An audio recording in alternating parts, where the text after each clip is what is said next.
Hi viewers, ఇక్కడైతే నేను ఒక సింపుల్ అండ్ క్విక్ ఈజీ బ్రేక్ఫాస్ట్ని చూపిస్తున్నాను. ఇదైతే పొంగల్ రెసిపీ అనమాట.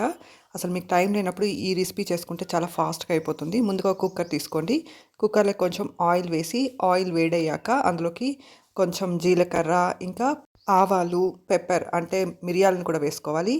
కట్ చేసి పెట్టుకున్న పచ్చిమిర్చిని కూడా వేసుకోవాలి. ఆ తర్వాత సన్నగా తరిగిన వెల్లుల్లిని ఇంకా అల్లంని కూడా వేసుకొని బాగా ఫ్రై చేసుకోవాలి. ఆ తర్వాత ఉల్లిపాయ ముక్కలు ఇంకా కొంచెం పసుపు వేసుకొని ఫ్రై చేసుకోవాలి.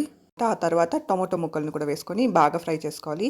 టమాటో ముక్కలు కూడా బాగా ఫ్రై అయ్యాక అందులోకి ఆల్రెడీ నానబెట్టుకున్న పెసరపప్పుని, బియ్యాన్ని వేసేసి కొంచెం సేపు ఒక 2 మినిట్స్ అయితే ఫ్రై చేసుకోవాలి. నేనైతే ఇక్కడ హాఫ్ గ్లాస్ రైస్ తీసుకున్నాను. అలాగే హాఫ్ గ్లాస్ పెసరపప్పుని తీసుకొని 4 గ్లాసుల వాటర్ అయితే వేసుకున్నాను అనమాట. కొంతమంది రైస్ ఎక్కువ తీసుకుంటారు, పెసరపప్పును తక్కువ తీసుకుంటారు. కానీ పెసరపప్పు ఎక్కువ తీసుకోవడం వల్ల చాలా హెల్త్ బెనిఫిట్స్ అయితే వస్తాయి. ఇప్పుడైతే నానబెట్టిన రైస్ని, పెసరపప్పుని ఇందులోకి వేసేసి తగినంత సాల్ట్ని, రాళ్ళుప్పుని అయితే వేసుకోవాలి. ఆ తర్వాత మూత పెట్టేసి ఇందులో మీరు కావాలంటే నెయ్యి కూడా వేసుకోవచ్చు. మూత పెట్టేసి 3 విజిల్ అయితే ఉడికించుకోవాలి. ఆ తర్వాత కుక్కర్ చల్లారాక ఓపెన్ చేసి చూడండి. పొంగల్ అయితే చాలా బాగా ఉడికిపోతుందనమాట మెత్తగా. సో ఇలా చేసుకున్నారంటే పొంగల్ రెసిపీ చాలా టేస్టీగా ఉంటుంది.